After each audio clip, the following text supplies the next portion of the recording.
Ito yung budik namin na 6 na araw lang sa amin.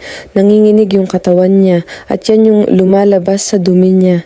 Sabi nila pag ganito na daw yung dumi, wala na, may sakit na daw ang baboy.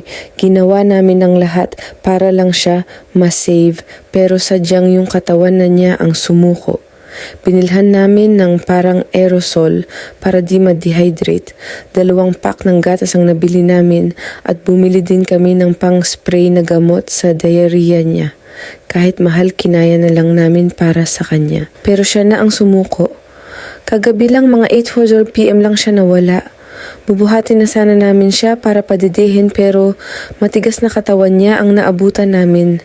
Para akong naiiyak, nakakalungkot talaga bukod sa nanghihinayang ilang days din kasi ang pakikiglaban namin sa kanya. Sabi ng asawa ko baka daw nakadidi doon sa nanay niya na nabilad sa araw kaya pati siya na infection na rin. Kung ganun bago siya mapunta siya sa amin ay may sakit na siya.